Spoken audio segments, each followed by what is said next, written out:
anterior, e é importante repetir nesse, não necessariamente vocês vão se limitar a discutir os temas que eu estou trazendo à mesa, né? Não necessariamente vocês vão falar só sobre o que eu estou falando. Inclusive, o ideal é que vocês tragam coisas novas. O ideal é que vocês, de alguma maneira, tragam discussões que não foram abordadas por alguma razão ou outra pelas nossas conversas de aula, certo? Inclusive, imagino que vocês tenham olhado o arquivo que fala sobre os critérios de avaliação, e um deles é justamente trazer novidades, né? Então, fiquem à vontade para usar a imaginação, fiquem à vontade para usar a criatividade. Quanto mais isso for feito, mais rica vai ser as discussões de conteúdo. Lembrem-se sempre que o nosso objetivo não é exatamente promover uma discussão seca de conteúdo. Nosso objetivo é promover o aprendizado. Para que esse aprendizado aconteça, é importantíssimo que a gente faça ele de uma maneira dialógica, né? E o que eu quero dizer com essa discussão dialógica? Em que, de fato, haja uma troca. Eu não sei se vocês lembram das nossas conversas lá em processo administrativo, numa aula que a gente teve específica sobre comunicação. E aí faz sentido a gente retomar e relembrar que a comunicação só acontece quando os dois lados estão dispostos a isso. Isso é muito mais forte ainda quando a gente pensa em aprendizado. O ensino e a aprendizagem é um exercício de mão dupla. E aí, a gente muitas vezes se foca exclusivamente no nosso tema, nessas apresentações de seminário, e esquece que o objetivo do seminário não é só a nossa apresentação, mas é o aprendizado que envolve todas elas, né? Então, assim, eu queria falar sobre fazer essas contextualizações, porque elas são muito importantes para a gente não perder de vista qual é a meta do trabalho. Mas o nosso tema de hoje, meta do seminário, perdão, mas a gente pode chamar isso de trabalho, inclusive pela relação que ele tem com o início da nossa discussão de hoje. Eu já trouxe esse debate aqui para a mesa, mas eu queria relembrar a história do Heron de Alexandria. Ele desenvolveu uma máquina mais ou menos parecida com essa, lá por volta do século I. E hoje isso não parece tão genial, mas se você prestar atenção no movimento circular que essa máquina tem feito, a gente tem aí uma possível locomoção a partir de vapor. E quando a gente vai estudar história, fica nítido que isso só aconteceu em escala maior, novamente, mais ou menos uns 17 séculos depois, na Revolução Industrial, começando lá na Inglaterra, em que as máquinas começaram efetivamente a ser usadas em escalas maiores, ao ponto de chegar, inclusive, a substituir nós, homens, em várias tarefas. Isso promoveu, de fato, uma maximização da produtividade. E há vários impactos disso. Lá, em Fundamentos da Administração, a gente conversou bastante sobre isso nas discussões do Taylorismo. E, assim, eu queria fazer essa ponte entre o Heron de Alexandria, lá no século I, e a discussão da máquina a vapor, a Revolução Industrial, no século XVIII. 17 séculos depois, a mesma ideia foi posta em prática. Será que no século I não teria funcionado? O que motivou os gestores da época, os reis, os imperadores, não darem atenção ao Heron, mas as empresas, lá no século XVIII, conseguiram instituir a máquina a vapor de uma maneira geral na sociedade? O que mudou de uma época para outra? O que fez o Heron de Alexandria buscar patrocínio em reis e imperadores e eles não ligarem para a ideia dele? O que fez a máquina de solda e termofusão ser uma realidade, por exemplo, 17 séculos depois? Lembrando que uma de certa forma, veio da outra, né? Não exatamente na mesma funcionalidade, mas a gente pode dizer, sim, e claro que a máquina de solda e termofusão que vocês estão vendo não foi feita no século XVIII, né? Mas, assim, a gente pode estabelecer uma certa familiaridade entre essas duas máquinas, ainda que elas tenham um lapso temporal tão grande. E é uma pergunta que a gente, quando vai analisar a fundo, incomoda bastante em por que o Heron de Alexandria não conseguiu patrocínio para desenvolver uma máquina a vapor no século I. A resposta é simples, pessoal. Alguém tem um palpite? Alguém sabe dizer o que é que a sociedade do século I tinha de tão diferente nesse aspecto para o século XVIII? Alguém tem algum chute?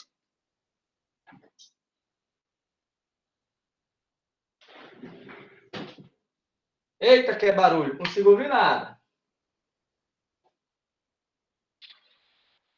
Escravos. Carros? Escravos. Estados. Foi isso que você disse, não, Ken? Escravos. Escravo? Não, disse escravos. Ah, obrigado. Sim. A resposta é exatamente essa. A sociedade grega, a antiguidade, né? O marco central dela é o fato de que a mão de obra era escrava. A gente tinha uma sociedade que vivia em função desse tipo de emprego, né? E eu digo emprego não no sentido que a gente conhece hoje, no sentido de uso dos recursos, e eu coloco aspas, porque hoje soa absurdo a gente chamar um ser humano de um recurso. Apesar de, ainda no século XX, e ainda hoje, algumas empresas falarem em recursos humanos, né? Mas, enfim, indiferente a isso, o que o Heron tinha que enfrentar em contexto para conseguir vender a ideia de uma máquina que fizesse esse trabalho é o fato de que esse trabalho era realizado por pessoas que não custavam tanto quanto no século XVIII, na sociedade inglesa da Revolução Industrial. E eu sei que se você tem o mínimo de senso crítico, você se incomodou muito com essa minha fala. E ela é proposital. Ela é proposital porque isso escancara uma coisa que a gente meio que finge que não acontece na nossa vivência coletiva.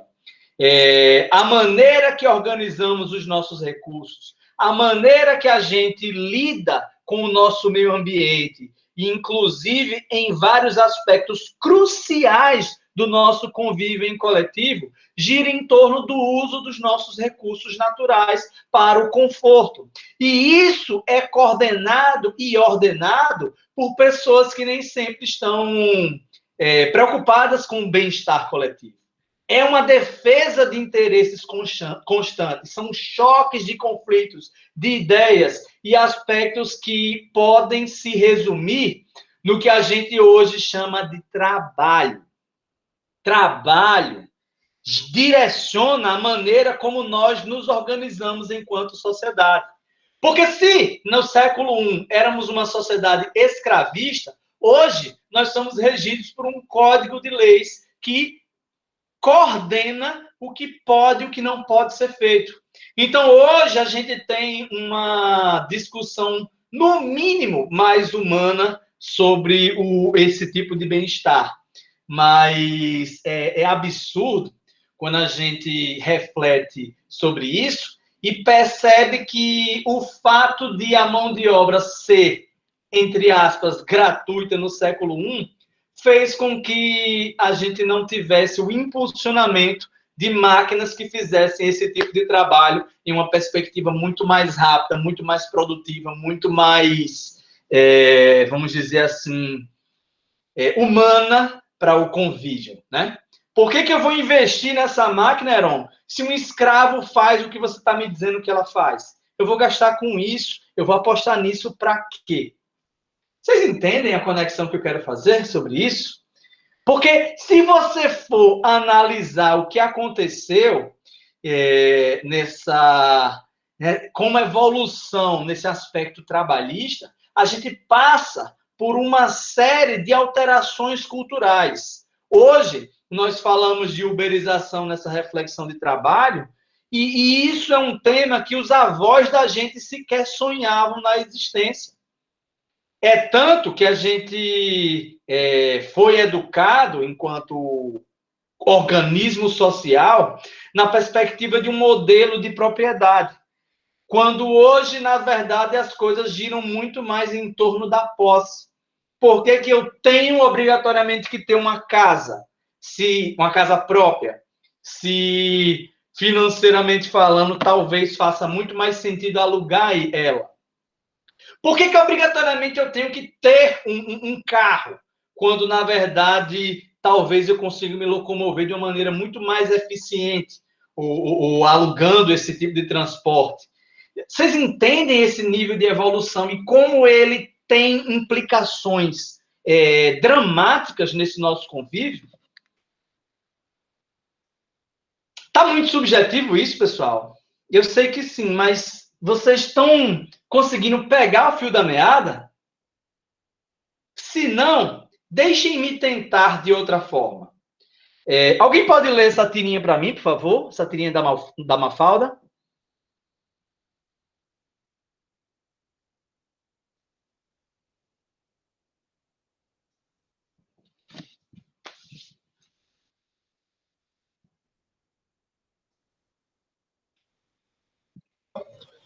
É tudo bem trabalhar para ganhar a vida, claro, mas porque é preciso desperdiçar a vida que a gente ganha trabalhando para ganhar a vida. Bem perplexo isso.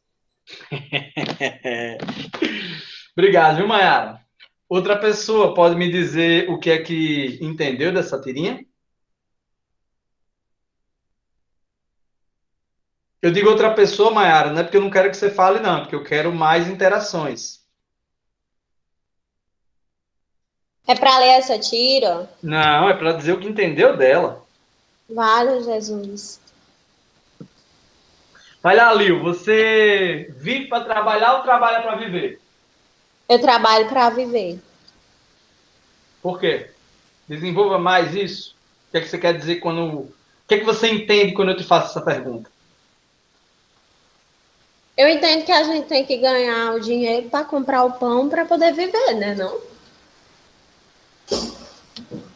Sim. Eu entendo assim De maneira dessa alguma forma. está errado, correto. Se bem que, na verdade, a gente está vivendo para trabalhar hoje em dia. Por quê? Eu, pelo menos.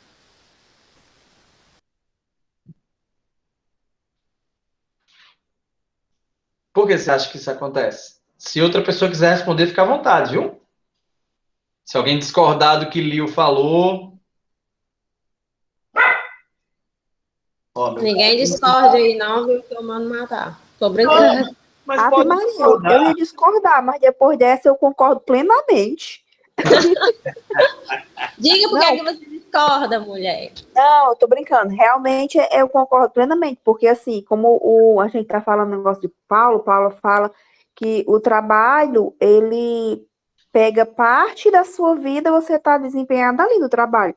Porque a maioria dos trabalhos você entra 7 horas, sai 5. Quer dizer, o decorrer do dia todinho, você tá, não é desperdiçando de certa forma, mas assim, você tá você está no trabalho. A maior parte da sua vida é no trabalho, principalmente agora, né? Do tempo para cá, que o tempo é tão corrido que você chega no trabalho quando é pouco tempo já tá a hora de sair. Aí, quer dizer, o horário que você sai você já perde totalmente, porque o que você vai resolver depois do trabalho, né?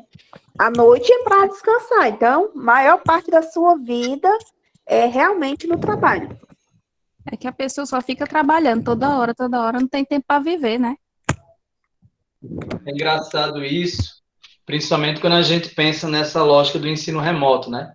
O Google Sala de Aula, por exemplo, ele traz uma tecnologia muito interessante para o professor e dá em contrapartida um problema gigantesco.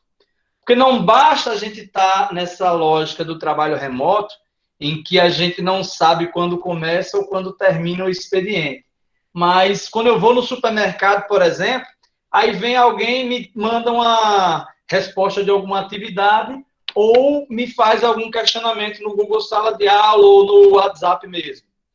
E assim, quando a gente para de trabalhar, e eu digo isso, hoje eu estou bem mais controlado sobre isso, mas a gente cai numa espiral de produtividade em que parece que a gente está sempre brigando com o relógio.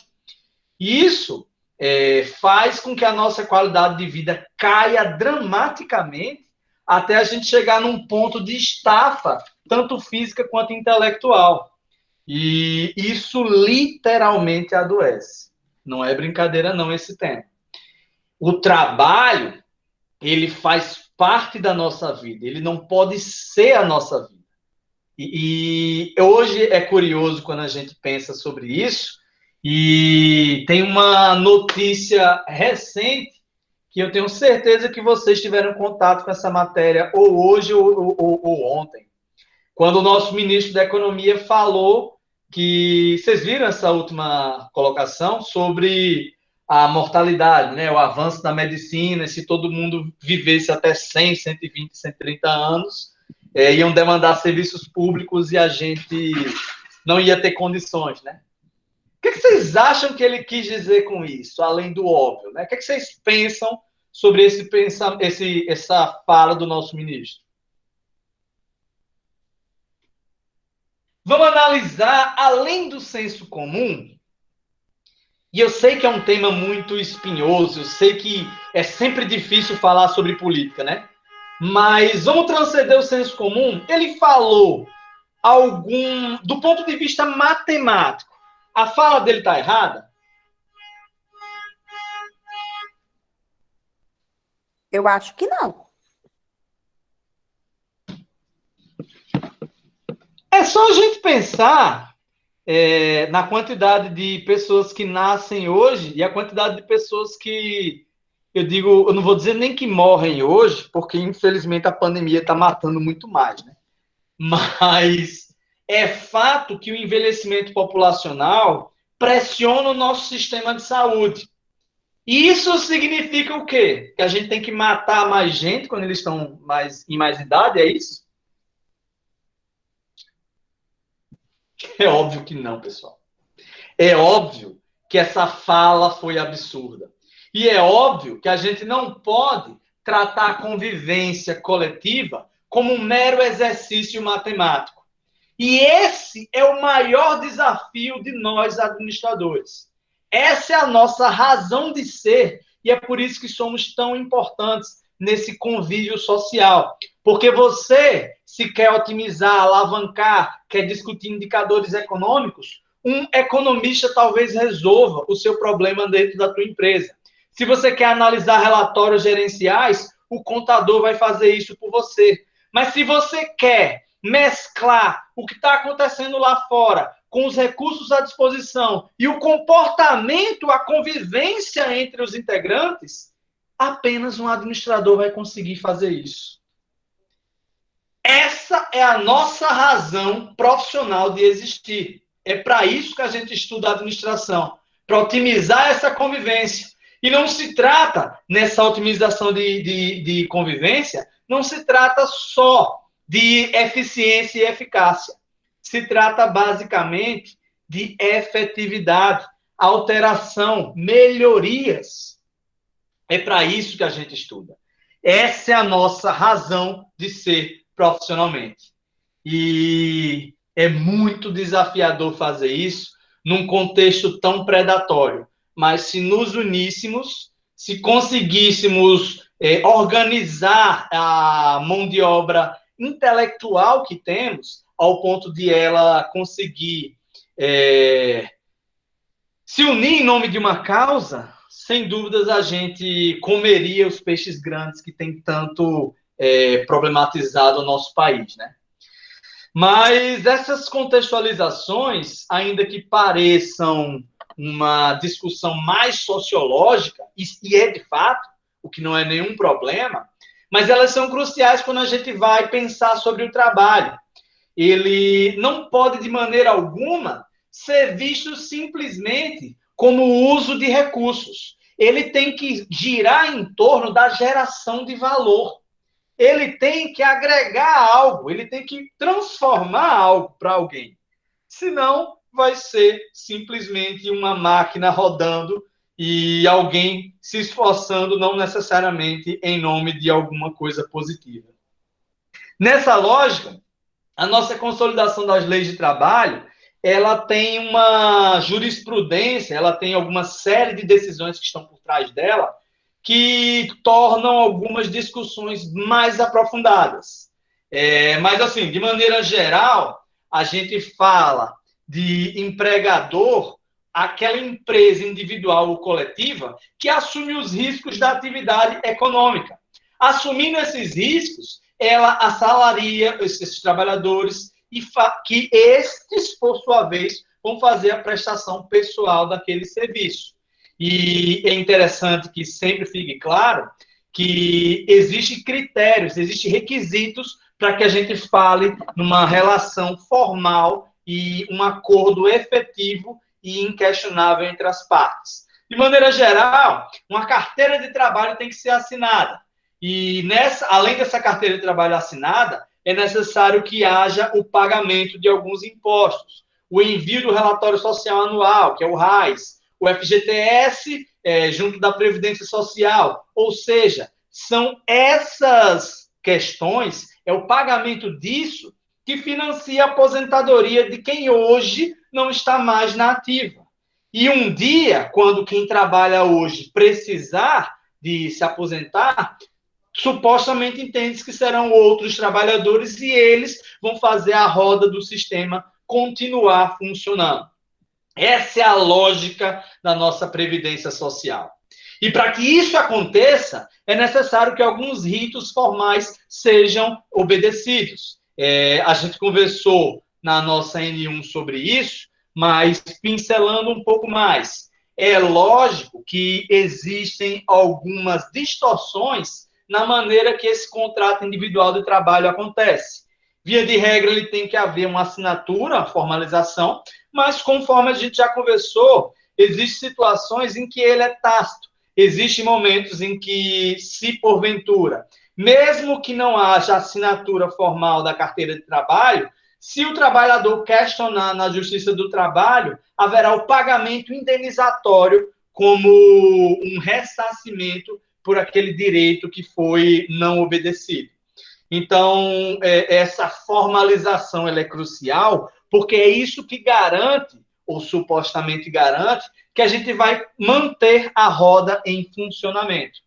E essa roda, ela funciona não só na perspectiva de pagar essas pessoas que estão se aposentando. É óbvio. Se a gente pensasse dessa forma, seria o mesmo da gente só viver em função de trabalho. É necessário que o trabalhador receba um salário, uma remuneração. E, conforme nós já conversamos, existe uma diferença entre uma coisa e outra. O salário vai ser o retorno pelo serviço que foi prestado. É como se eu, por dar aula, por exemplo, recebesse um salário X por isso. Mas, além desse meu salário pelo serviço que eu presto, eu tenho outras questões. Eu tenho a minha remuneração, que são, por exemplo, alguns direitos que eu adquiro a partir do momento que eu sou servidor público. E aqui eu estou falando, por exemplo, de um auxílio creche, um auxílio alimentação. Eu estou falando de você que, porventura, recebe um auxílio transporte para conseguir chegar no seu trabalho, né? Eu estou falando desses direitos que incorporam e somam-se ao seu salário, transformando-se numa remuneração. E nesse quesito remuneração, é importantíssimo que a gente sempre entenda. Existe o que a gente recebe, o salário líquido, e existe o salário bruto, que é o que a empresa paga. Inclusive, é importante dizer que a empresa paga 75% a mais, isso numa média geral, certo? Do que o salário líquido. Ou seja, é muito caro contratar formalmente alguém. Numa simulação grosseira, você que ganha R$ 1.000, se o teu empregador pagar bem direitinho tudo que deve pagar em cima de você, ele vai gastar provavelmente uns R$ 1.700, R$ 1.800. É muito caro contratar no Brasil.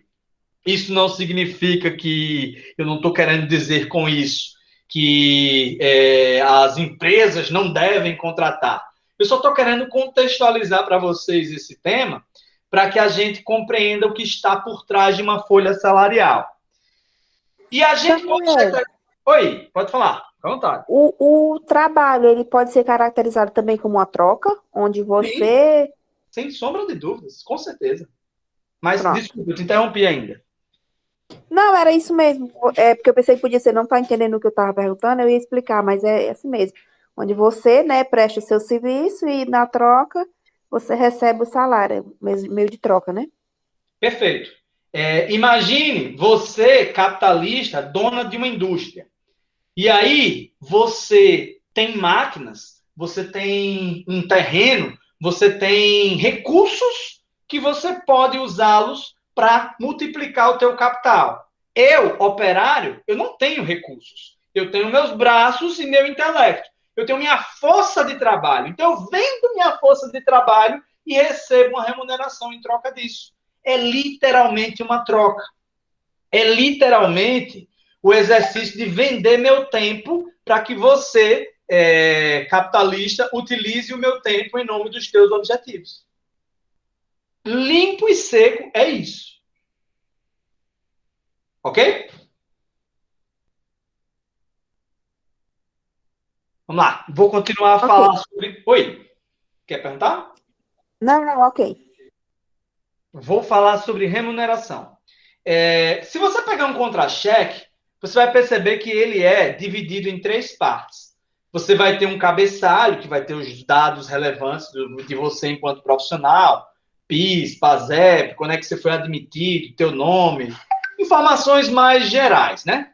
E aí você tem um corpo que tem algumas colunas, geralmente são 5, que é a quantidade de dias que você trabalhou, o valor que você tem a receber, quantidade de hora extra, desconto, impostos, e por fim o rodapé, que é como se fosse uma legenda ilustrando quais são os seus valores no salário base, quanto é que se paga de INSS, quanto é que se paga de imposto de renda, o FGTS.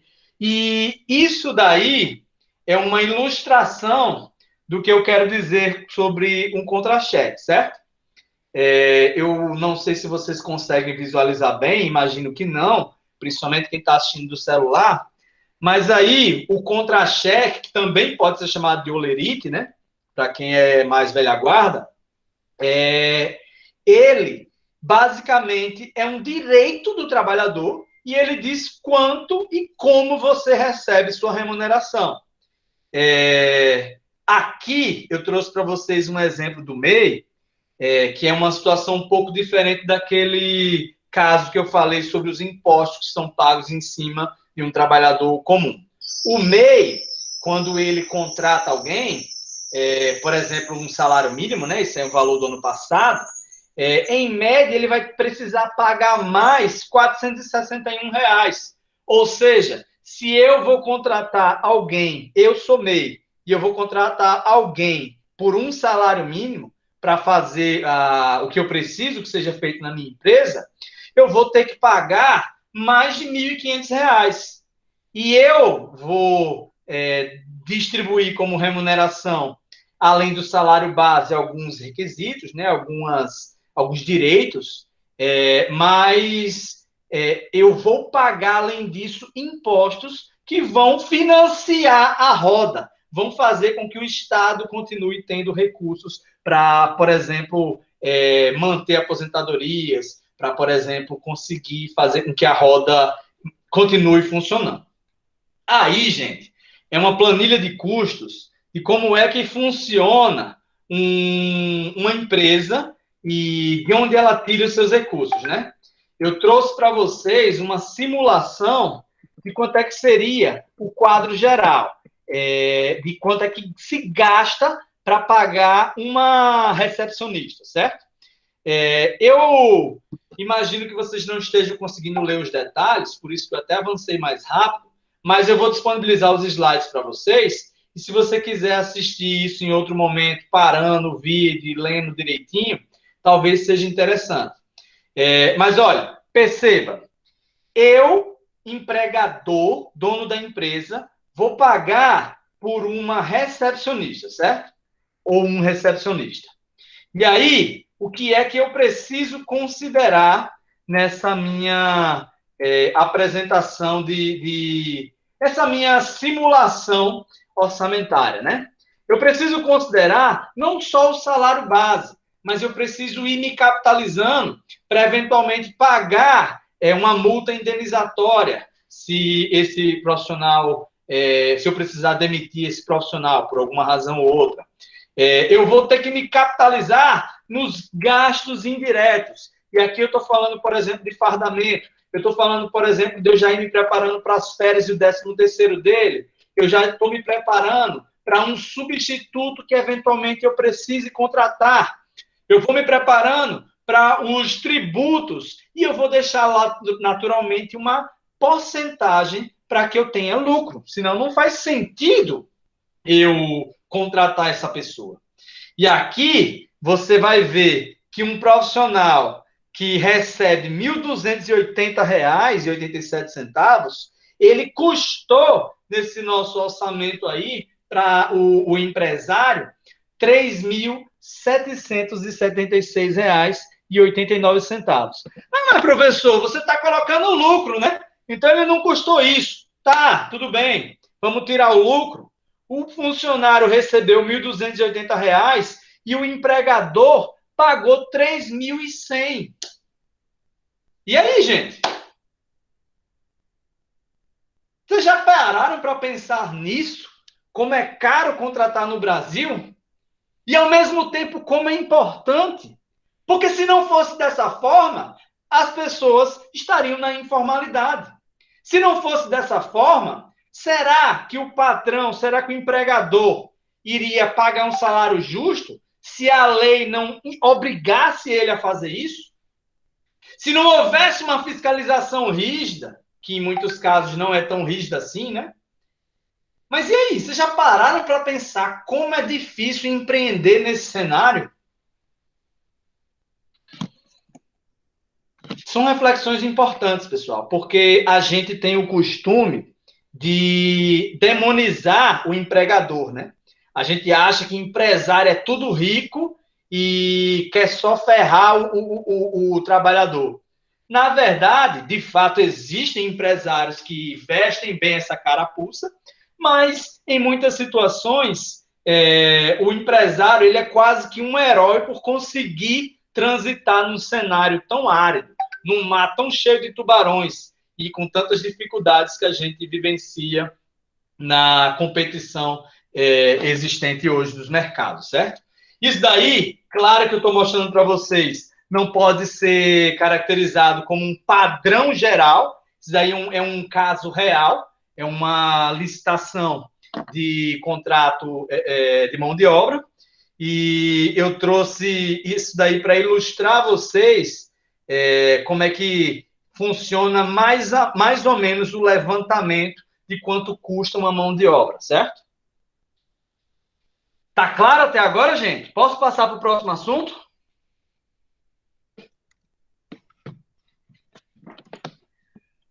Vocês perguntem, vocês não me deixem avançar tendo dúvida.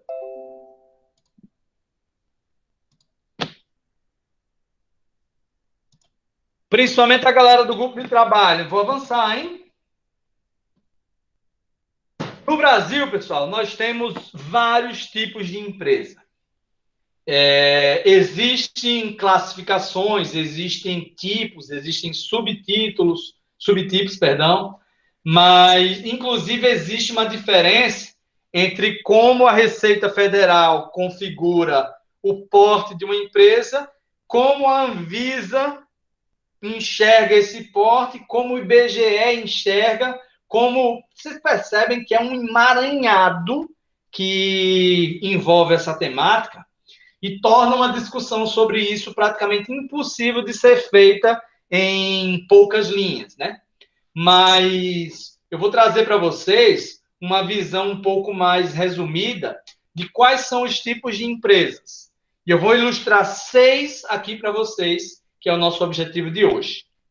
Vamos começar não com a discussão do MEI. MEI é o tipo mais acessível, mais próximo da gente, e exatamente por isso eu vou deixar por último, porque provavelmente alguns de vocês são MEI ou conhecem alguém que é MEI, né?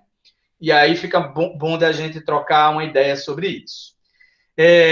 Dentro dessa discussão, existe uma diferença entre o formato jurídico e o porte empresarial. O porte, como o nome sugere, tem a ver com o tamanho. E a gente pode chamar empresas de microempresas, empresas de pequeno porte ou empresas de grande porte. As empresas de grande porte é uma realidade muito distante da nossa. A gente está falando de uma empresa que tem um orçamento mais de 210 milhões.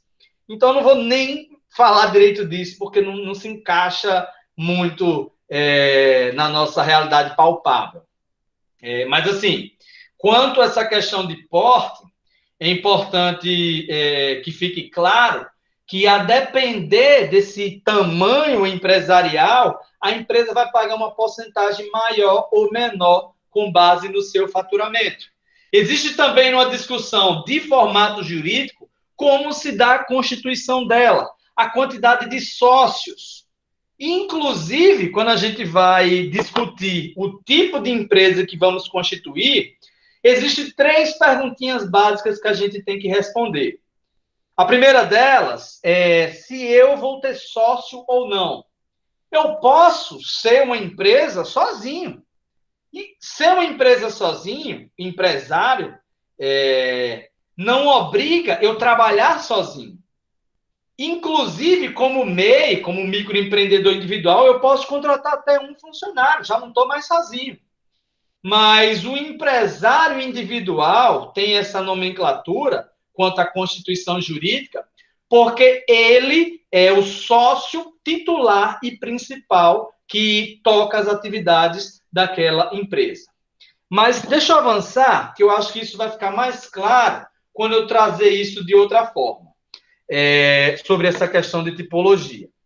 Ainda numa discussão de espécie, e aí eu reitero que essa é a classificação para fins de impostos, quando a gente vai falar de uma microempresa ou uma empresa de pequeno porte, a diferença entre as duas vai ser o faturamento anual. Quando eu tiver até 360 mil reais faturados dentro de um ano, eu vou ter uma microempresa. Quando eu tiver até 3,6 milhões, eu vou ter uma empresa de pequeno porte. Como é que eu sei uma coisa ou outra, professor? Naturalmente, esse levantamento fiscal, ele não é feito lá em 31 de dezembro. Eu vou fazendo um acompanhamento com o meu contador, eu vou checando como é que tem sido o meu faturamento, e eu posso chegar, por exemplo, num cenário positivo, eu percebo que eu vou faturar acima do meu limite máximo. Imagine que eu seja uma microempresa, o ano está muito bom, eu vou faturar mais de 360 mil dentro daquele ano. Eu posso, sim, solicitar uma migração para aumentar o meu porte empresarial. Essas discussões são feitas na Receita Federal, mas antes de chegar a esse ponto, eu tenho que ter me registrado numa junta comercial. Quando eu vou ser um empresário individual, como o nome já está dizendo, eu vou fazer o quê? Eu sou o titular, como sócio, e eu vou responder a totalidade dos débitos da minha instituição. Inclusive, em determinadas situações que hajam débitos e eles não possam ser cumpridos com o patrimônio da empresa, eu vou talvez chegar ao ponto de disponibilizar o meu patrimônio pessoal para cumprir com esses débitos. Essa é a situação do empresário individual quando ele não é EIRELI. Professor, eu não estou entendendo muita coisa, não. Pessoal, vamos, igual a gente come um elefante, uma mordida de cada vez. Vamos pensar aqui nos tipos de empresa. Se eu vou trabalhar sozinho, eu sou um empresário, empresário individual, eu posso ser MEI, que é uma categoria, eu posso ter uma microempresa, eu posso fazer uma empresa de pequeno porte. Se eu for Eireli, eu não posso ser MEI. Ou eu vou ser uma microempresa, ou eu vou ser uma empresa de pequeno porte. O que é que vai dizer se eu vou ser um ou ser outro? A minha previsão de faturamento. Simples assim. Professor, mas eu não vou ser um empresário sozinho. Eu vou ter sócios. Aí você vai trabalhar numa sociedade limitada. A sociedade limitada pode ser a microempresa e a empresa de pequeno porte. E aí, existem tipos societários que mais adiante eu vou me aprofundar mais. Mas antes de chegar nessa discussão de sociedade limitada, eu queria falar mais sobre o empresário individual. Esse quadro aí que vocês estão vendo, ele pode ser visto com mais calma, né? Pausando o vídeo, e eu vou mandar uma imagem dele tanto para o WhatsApp como vou deixar disponível nos slides dessa aula. Mas aqui é uma cola para você lembrar de o que é quanto a faturamento que vai distinguir uma coisa da outra. O MEI é até R$81 mil. O microempresário é até 360 mil. E a empresa de pequeno porte até 3,6 milhões. Isso na discussão do empresário individual, certo? Esses valores se aplicam para os outros tipos, tanto Eireli quanto sociedade limitada. No entanto, existem outras classificações, que eu não vou nem entrar muito a fundo nelas, para não embolar ainda mais o meio-campo. Mas o fato é que outros órgãos fiscalizatórios, como o IBGE, por exemplo, eles discutem o porte empresarial pela quantidade de funcionários. Já a Anvisa tem outras categorias quanto ao faturamento. E o BNDES é outra coisa. Então, é um emaranhado um pouco complexo. Mas, em nível de Receita Federal, vocês vão se limitar aos valores que eu falei anteriormente. E, se precisar escolher alguma classificação, o contador vai te orientar perfeitamente sobre isso e você não vai precisar decorar nenhum desses números, certo? Mas, gente, ainda sobre o empresário individual, o que é que acontece? Vocês estão me ouvindo bem? Porque está chovendo aqui, eu não sei se o áudio está chegando bem para vocês. Tá bem Aqui tranquilo. sim. É porque eu estou praticamente gritando aqui. Aqui tá também. A chuva está bem intensa aqui. Samuel, Bom, e mas vamos lá. Oi? caso o empresário no fim do ano, ele não declare, tipo, ele é MEI, ele pode ter a renda, né, de ter 360 mil aí, no caso, né? Peraí, Mayara, Aí- Mayara, desculpa, deixa eu te interromper, peraí. Fala. Pronto, se o empresário ele não declarar a renda dele mensal, tipo, mensal não, anual, né? Tipo, se ele for MEI, tem até a quantia X, né? Aí que é 360 mil, é MEI, microempreendedor, quer dizer. Aí, se chegar no fim do ano e ele, tipo, ter ultrapassado essa quantia, só que ele não declarar. Aí, caso, tem como esses órgãos descobrir, e o que é que acontece se descobrir?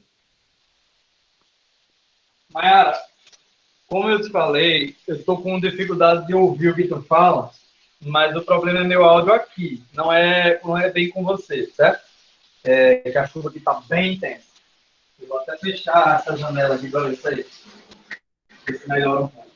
Mas se eu entendi tua pergunta, você está me questionando o que é que acontece se o funcionário se o empresário ultrapassar o limite de faturamento e chegar ao fim do ano ele fizer isso, né? E aí, se os órgãos fiscalizatórios conseguem descobrir isso, né? E o que é que acontece com ele? Foi essa a pergunta?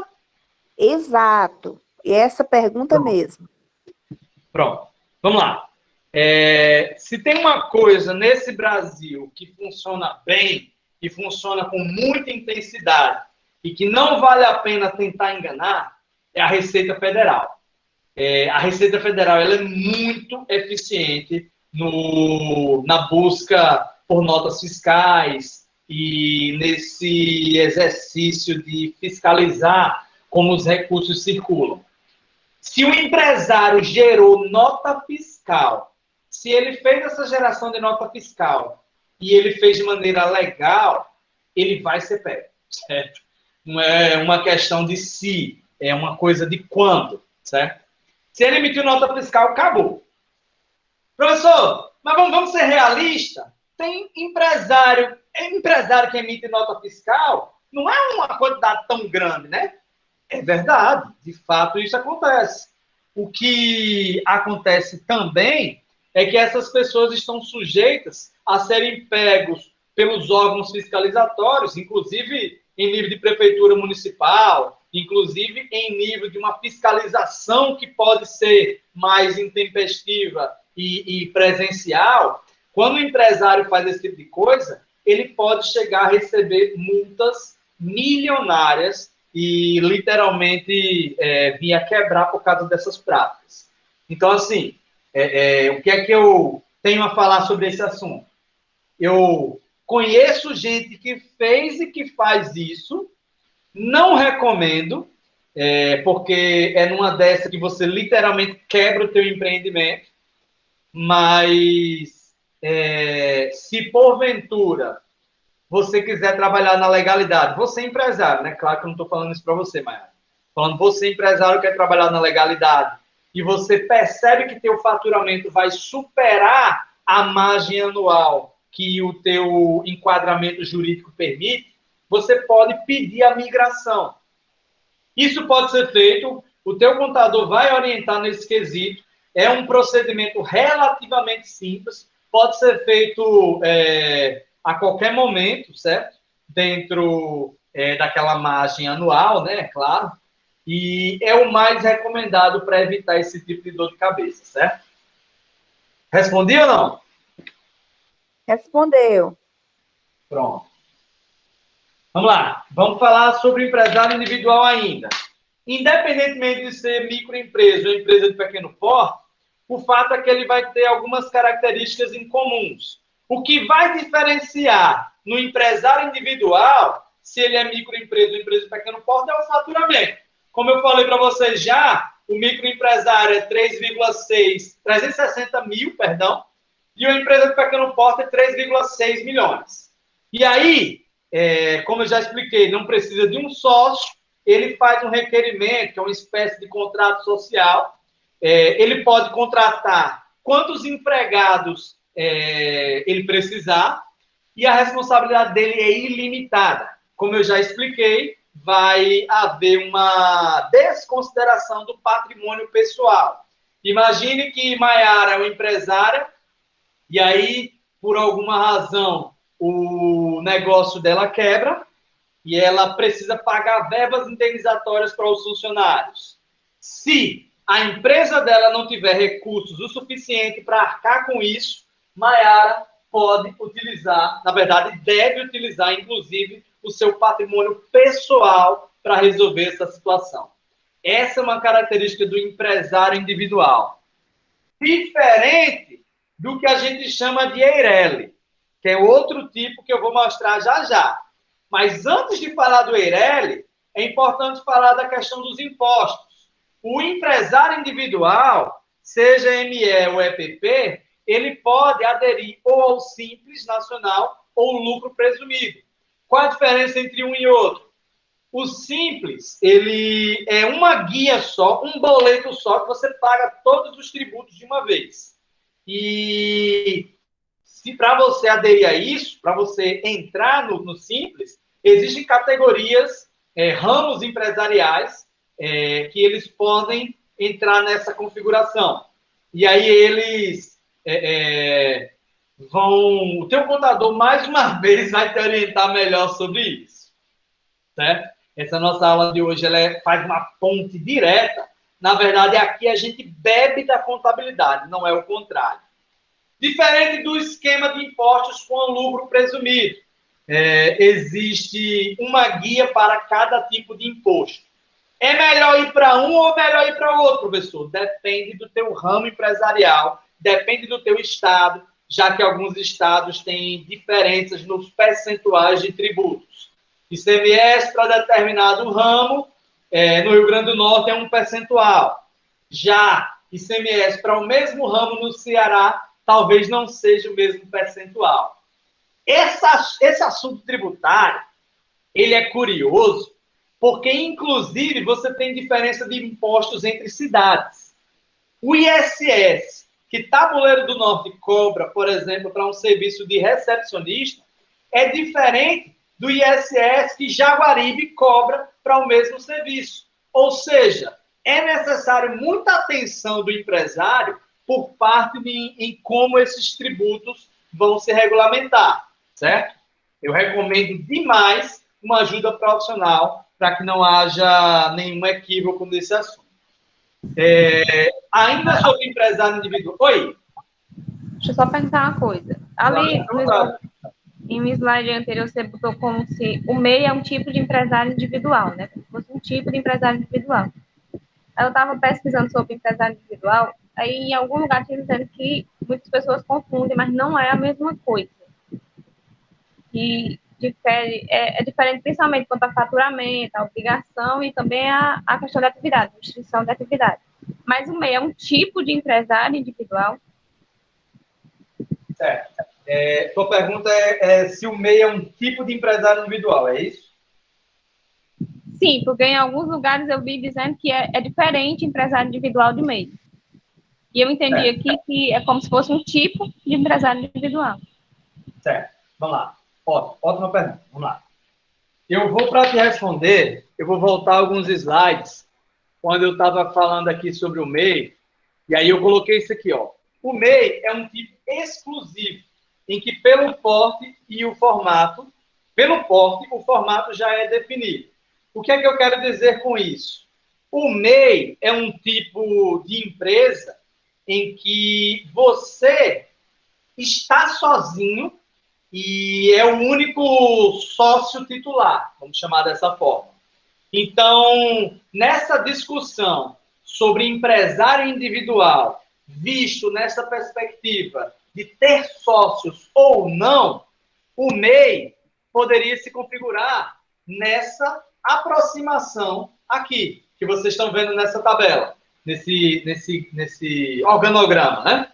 Aí você coloca o MEI como um subtipo de empresário individual. Mas se você observar, ele está até com uma cor diferente, porque ele tem uma série de características que diferem sobre como ele funciona, certo? Eu vou, inclusive, falar sobre o MEI por último, mas tentando ser mais objetivo. Então, não sei se eu estou conseguindo ser claro com todo esse barulho. O MEI, ele se caracteriza nessa discussão aproximado a esses outros subtipos, dentro do empresário individual, se a gente for pensar na quantidade de sócios, mas ele tem características próprias, ele paga uma porcentagem de imposto, em particular, ele tem um jeito diferente de se legalizar, ele tem uma faixa de faturamento bem diferente, ele tem uma série de requisitos que tornam ele bem sui generis, tornam ele bem diferente, certo? Ficou mais claro ou não? Eu acho que talvez fique mais claro quando eu falar sobre o MEI.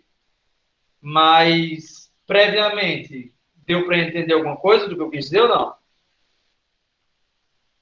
Deu sim, deu. Pronto, faz o seguinte, Lidiane. Quando eu falar de MEI, se por acaso ainda restar dúvidas, aí você levanta esse ponto de novo, certo?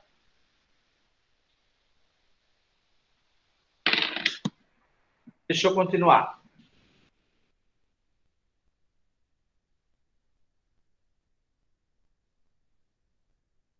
Pronto. Antes de falar sobre o Eireli, é importante deixar claro que existem determinados ramos, existem tipos de empresas que alguns ramos econômicos não podem entrar. Exemplo prático. Eu sou advogado e aí eu quero me cadastrar lá na junta comercial como empresário individual. Eu posso fazer isso? De maneira alguma. Eu sou psicólogo e quero fazer isso. Eu sou contador e quero fazer isso. Essas profissões que têm conselho de classe, elas têm uma série de limitações, elas têm uma série de restrições que tornam elas específicas e você não pode ser um empresário individual delas. Existe uma diferença tributária, existe uma caracterização distinta que faz com que esses ramos econômicos não possam se entrar nessa tipologia empresarial, certo? E como é que eu sei uma coisa ou outra? Conselho de classe. As profissões que tiverem um conselho de classe não poderão ser empresários individuais, certo? Entrando agora no EIRELI. O que é o EIRELI?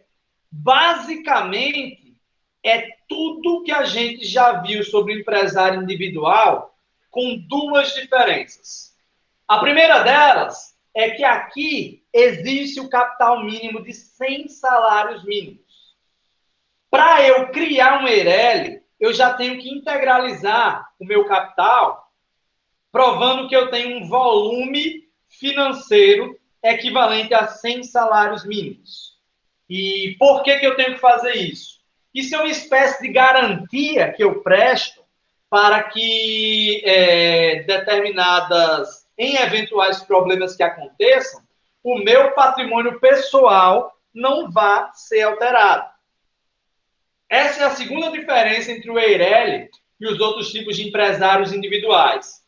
Primeira, patrimônio mínimo de 100 salários mínimos. Segunda, eu, em eventuais problemas, tenho a separação entre o meu patrimônio pessoal e o patrimônio empresarial. Então, se eu precisar ter débitos trabalhistas, débitos tributários, não paguei os impostos, estou devendo meus trabalhadores, o meu patrimônio pessoal não tem nada a ver com o patrimônio da empresa. Esse é o diferencial do EIRELI ante esses outros tipos que eu acabei de explicar. Professor, então o EIRELI é muito melhor, né? Ele é mais fiscalizado por alguns órgãos de controle justamente por isso. Além disso, é necessário a comprovação desses 100 salários mínimos, né? Então, é um tipo de empresa que ele não é tão acessível para algumas pessoas. Ok, gente? Vamos falar sobre sociedade empresária? Alguma dúvida sobre o que eu falei até agora? Lembrando que eu não falei ainda sobre MEI, vou deixar para o final.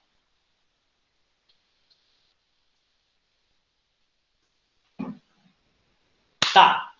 Sociedade empresária limitada. Aqui, a gente está falando do tipo mais comum no Brasil. A gente está falando de um tipo de sociedade em que é necessário, no mínimo, 2 sócios. E esses sócios, eles vão fazer regras internas entre eles por meio de um contrato social. Claro que a minha sociedade empresária pode ter um administrador, claro. E esse administrador não necessariamente vai pertencer ao quadro de sócios. Pode acontecer isso, mas é necessário haver um consentimento e algumas revisões contratuais. Aqui, na sociedade empresária, o retorno que os sócios vão ter, o salário, bonificações, prolabore, vai ser proporcional ao valor das cotas que ele possui. E o que é que eu quero dizer com isso? Imagine que eu e Lidiane vai fazer uma empresa e a gente vai fazer uma sociedade empresária em que a gente vai precisar integralizar como capital 50 mil reais. Só que Lidiane está melhor das pernas e desses 50 mil reais, ela coloca 40 mil reais. Ou seja, ela colocou um percentual bem maior do que o meu, que só coloquei 10 mil reais. Então, o retorno que a gente vai ter dessa sociedade empresária, a maior parte vai para a Lidiane, já que ela contribui mais, ela tem mais cotas. É assim que funciona mais ou menos. Nessa sociedade empresária, eu não vou ter um limite para o faturamento. E aí eu vou ter uma certa restrição, inclusive, não só nesse faturamento, não só na distribuição de lucro, mas na responsabilidade, nos direitos e deveres que a gente coloca. Se eu e Lidiane, nessa sociedade empresária, der algum problema e a gente tiver que pagar o valor de 100 mil reais, Lidiane vai pagar um percentual muito maior, já que ela tinha muito mais cotas do que eu. Essa é a diferença. Ok? Sociedade anônima. Alguém já ouviu falar desse tipo de empresa? Aula passada a gente falou sobre isso um pouco. Acho que foi Erivelto até que levantou esse assunto. Ele está presente aí?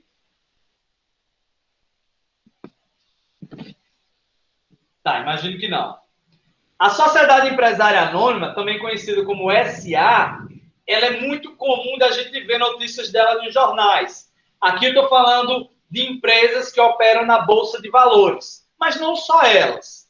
Porque existe dentro da Sociedade Empresária Anônima aquelas que são abertas, que são negociadas na Bolsa e qualquer um pode se tornar sócio.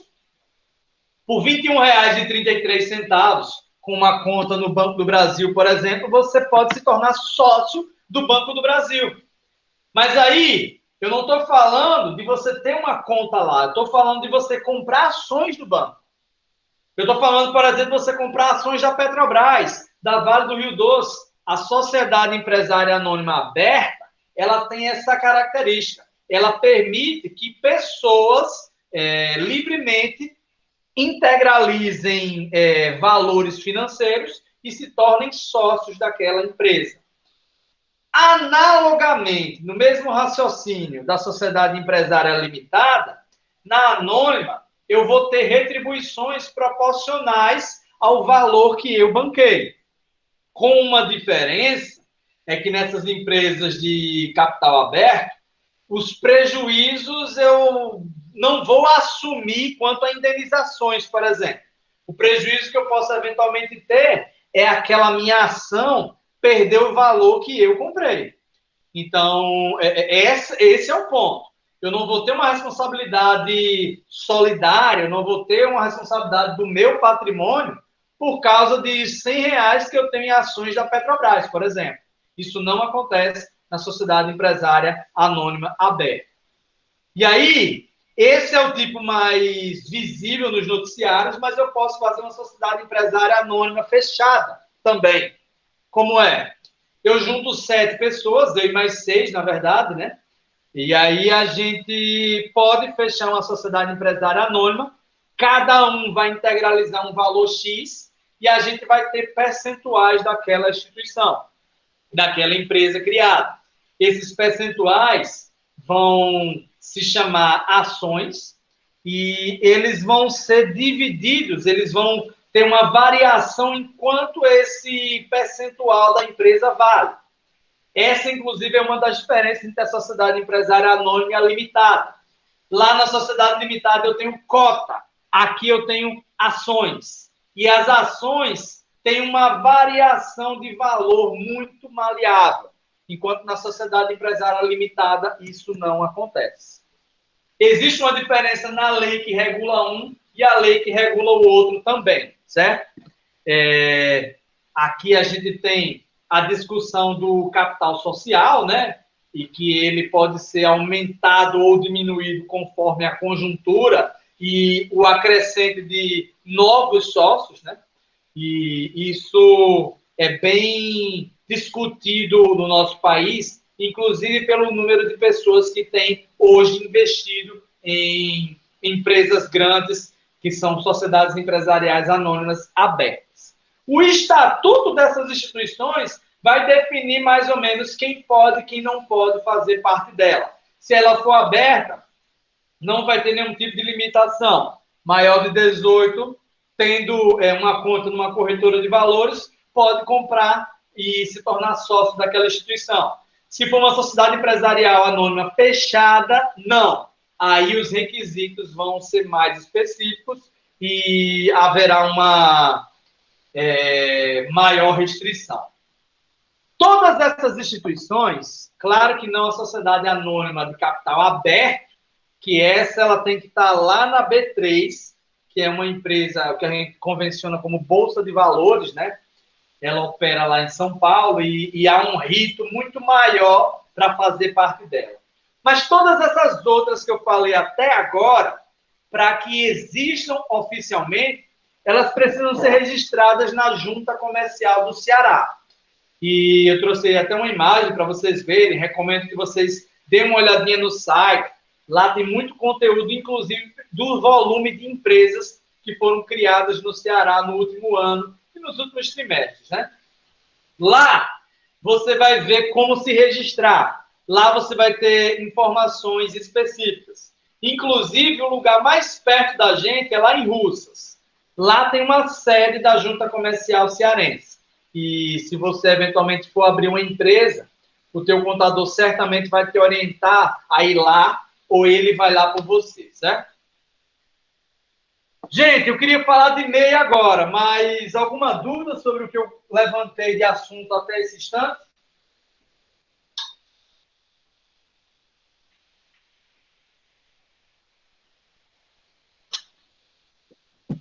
Samuel, é sobre o Eireles. Oi, como é? É sobre o Eireles. Certo, Irene. Você falou que tinha duas diferenças dos demais. Não caberia uma terceira, não? Porque onde eu li, diz que não há limite de faturamento. Certo. Mas, vamos lá, deixa eu voltar aqui.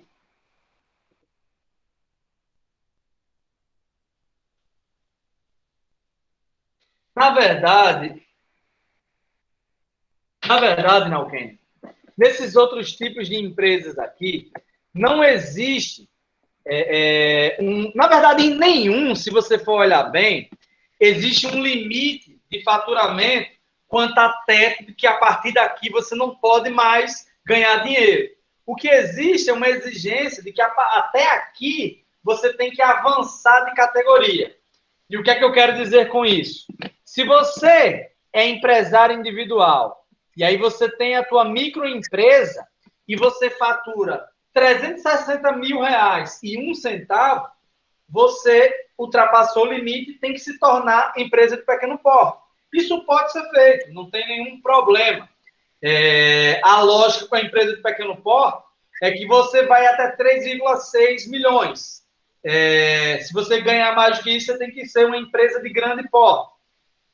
Ponto. Esse é o fato sobre esses limites. No Eireli, a mesma lógica acontece.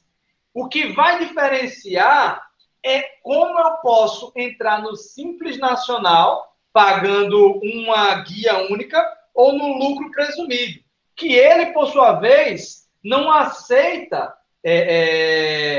variações nesse quesito, certo? Então, assim, eu não sei se eu passei alguma informação que eu não queria exatamente dizer sobre esse limite máximo ou mínimo, mas o Eireli, ele tem essa característica também quanto aos impostos. Você vai ser ou lucro presumido ou vai estar no Simples. Se, porventura, você passar do valor máximo do Simples, você tem que ir para um lucro presumido. Esse é o ponto, certo? Eu não sei se eu captei tua pergunta, se você estava falando de outra coisa. Ok, entendido. Não, mas se eu não tiver entendido bem tua pergunta, me ajuda que eu consigo... Foi assim mesmo, entendi. Foi assim mesmo. Foi assim mesmo. Beleza. Entendi. Vamos lá. Vamos falar agora do MEI.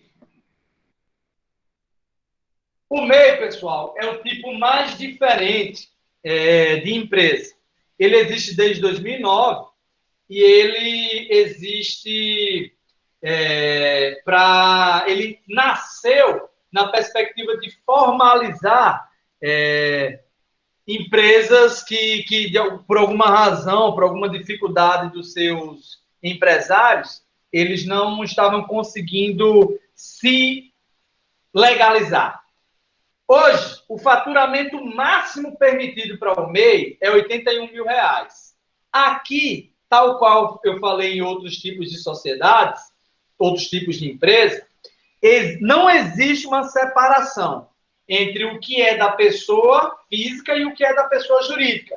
Se eventualmente eu MEI, precisar resolver algum problema dentro da minha vivência institucional, seja trabalhista, fiscal, tributário, eu vou precisar responder, inclusive, utilizando do meu patrimônio pessoal, certo?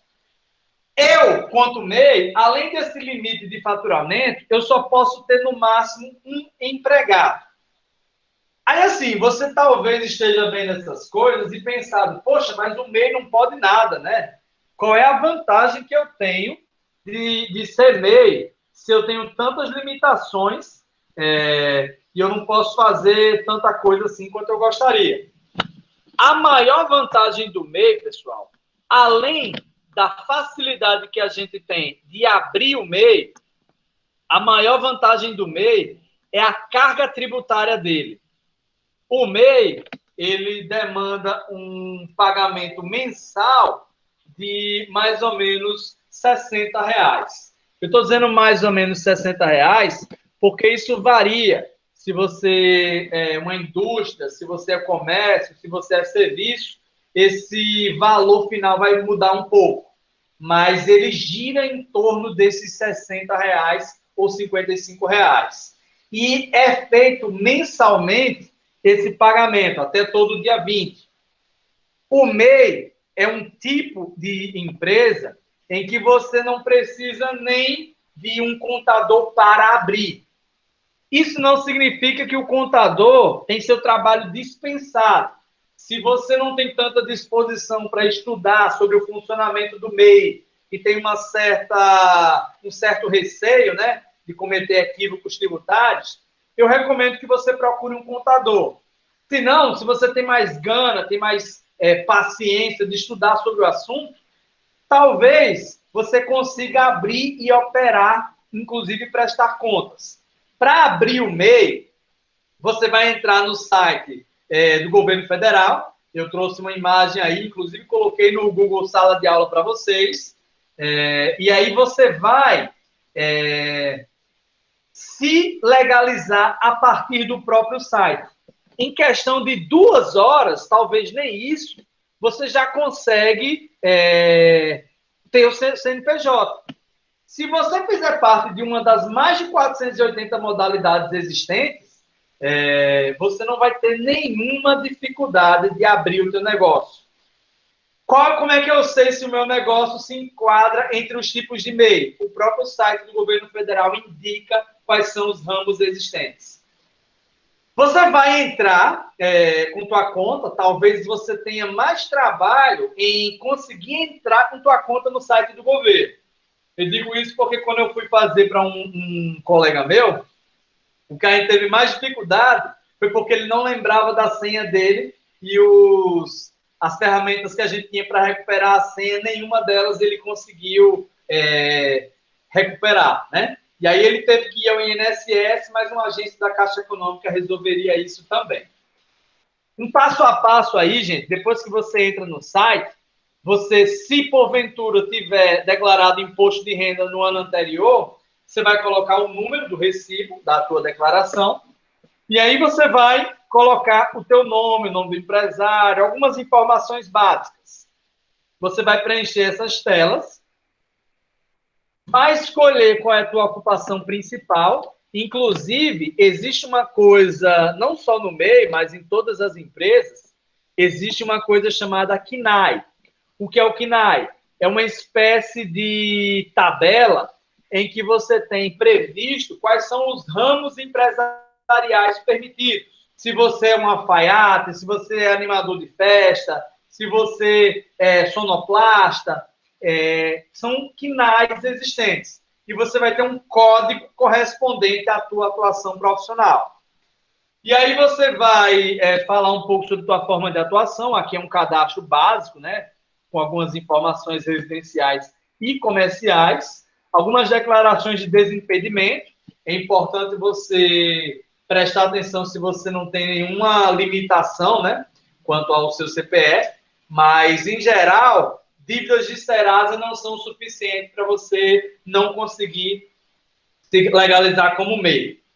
E aí, gente, como eu falei para vocês, as taxas são mínimas e, a partir dessas taxas, você ganha o direito de emitir uma nota fiscal, você consegue concorrer a licitações públicas, você consegue ser um beneficiário do INSS, auxílio maternidade, auxílio doença, aposentadoria e pensão por morte, por exemplo, são benefícios que você... Pensão por morte para sua família, claro, né? São benefícios que você adquire a partir do momento que você se legaliza. É uma vantagem, é um bônus, que ainda que tenha alguns ônus, como, por exemplo, o preenchimento do relatório mensal de receitas brutas, né? Ou, no final do ano, a declaração do DAS, que é a declaração anual de faturamento, ainda que você tenha essas 3 características que são um pouco mais complicadas, né? Quais são a primeira delas? Característica 1, pagamento de R$60, na pior das hipóteses, mensal. Não é um valor tão alto se você pensar nos benefícios. Obrigação número 2, preencher um relatório mensal. Esse relatório mensal, a obrigação que a gente tem de preencher isso é para, se por acaso vier uma fiscalização intempestiva da Receita Federal ou algum outro órgão fiscalizatório. E aí a gente já tem um levantamento mensal do que é que foi faturado brutamente naquele mês. Esse relatório mensal vai te ajudar a preencher o relatório anual, que ele é feito entre 2 de janeiro e 31 de maio, no ano subsequente às suas atividades. É uma espécie de declaração de imposto de renda, certo? E isso é crucial para que você continue legal e entre todos os requisitos para ser MEI. Eu vi uma pergunta no chat, pessoal. Deixa eu ler aqui.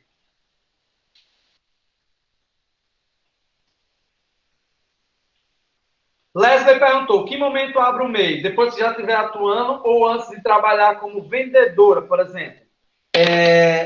Leslie, se você me explicar qual tipo de venda que você faz, talvez eu consiga orientar melhor e responder melhor essa pergunta. Mas tipo assim, se eu fizer venda porta a porta. Certo. Venda... Vamos fazer o seguinte? Essa pergunta é muito legal. Deixa eu mostrar um caso prático. Vamos usar isso daí como caso prático. Primeiramente, vamos ver se entre os requisitos, entre as possibilidades do MEI, o vendedor se enquadra. Esse tipo de vendedor, né? Como é que eu pesquisei aqui no Google? MEI, Governo Federal, certo? Deixa eu só perguntar uma coisa antes. Para fazer o cadastro de microempresa, empresa de pequeno porte, é semelhante a esse do MEI? Tem um... Não. Infelizmente, essas outras tipologias de empresas, elas têm um número maior de exigências. É o que eu estava falando sobre a Receita Junta Comercial, certo? Mas ela é feita, como é que é, online ou só presencial, como é? Na verdade, só quem pode abrir isso é um contador, certo? Essas outras tipologias. E aí ele tem uma parte que é feita virtual, em que ele dá a entrada, né? E outra parte ele tem que ir propriamente deixar os documentos, pegar algumas assinaturas tuas. A depender da situação, eu recomendo que você ou vá na junta comercial buscar essas informações, ou você simplesmente vá num contador que ele vai te orientar melhor, certo? Tá, obrigada. Sobre o MEI, como é que eu pesquisei aqui, ó? MEI Governo Federal. Você vai entrar nesse site gov.br, empresas e negócios. Aí vocês vão ter essa tela aqui, ó. Quero ser MEI, é onde vocês vão clicar. Vocês estão vendo minha tela, gente? Sim. Aqui sim. Sim. Pronto. Aí aqui, se você tiver alguma dúvida sobre o MEI, você pode entrar em alguma dessas abas, alguns desses botões. Mas para responder essa pergunta, a gente vai aqui, ó, em ocupações permitidas. E aqui tem um catatal de profissões, certo? Muitas profissões. E aí, vamos lá, no V de vendedor.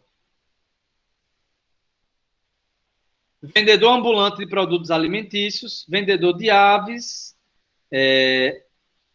no caso, animais para alimentação, aves vivas, coelhos e outros pequenos animais para alimentação independente. Verdureiro independente, vidraceiro. No caso, aqui, esse vendedor ambulante de produtos alimentícios, se por acaso você tiver dúvida sobre o que é que essa profissão é exatamente, o que é que eu recomendo? Copia esse nome e simplesmente joga no Google, que aí você vai ter maiores informações. Ó. Dicas MEI. Aqui, você vai ter mais clareza sobre o que é esse tal vendedor ambulante de produtos alimentícios independentes. O KNAI aqui, ó, o que ele permite. Vendedor ou vendedora ambulante de produtos alimentícios é o profissional que trabalha com alimentação preparada para o público geral em locais abertos, permanentes ou não, tais como trailer, carrocinha, food truck, barraquinha, quiosque. Então, aqui a gente consegue mais informações, né? Mas aí, Leslie, talvez esteja diferente do que você está pensando. Que tipo de produto você está vendendo? Ou você está pensando em vender, ou sabe alguém que vende? Tipo roupa. Roupa, né? Tá.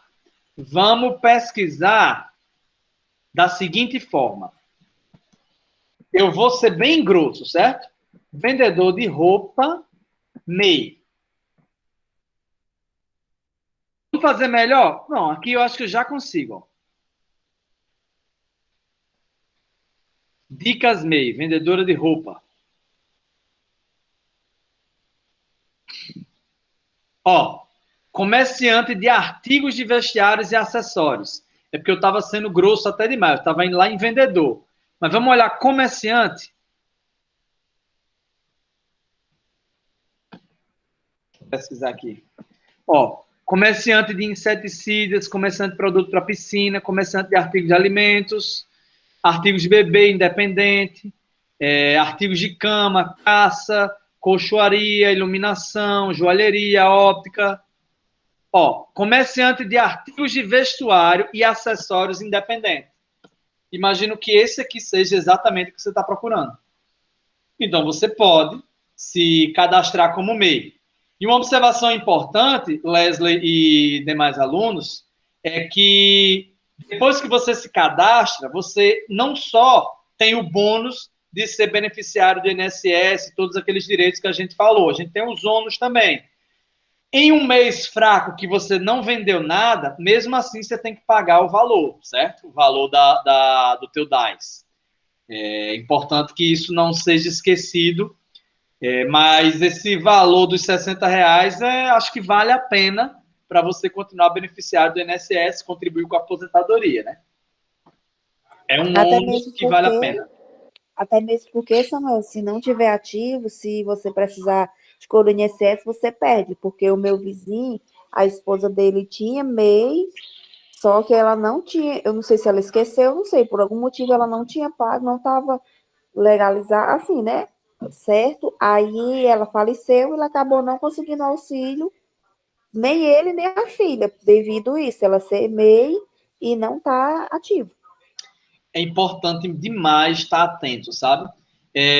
Queira quer não, pessoal, a gente que está estudando sobre esse assunto, a gente que faz parte de uma instituição como o IF, a gente tem um certo privilégio de ter acesso a algumas informações e conhecer onde conseguir essas informações, né?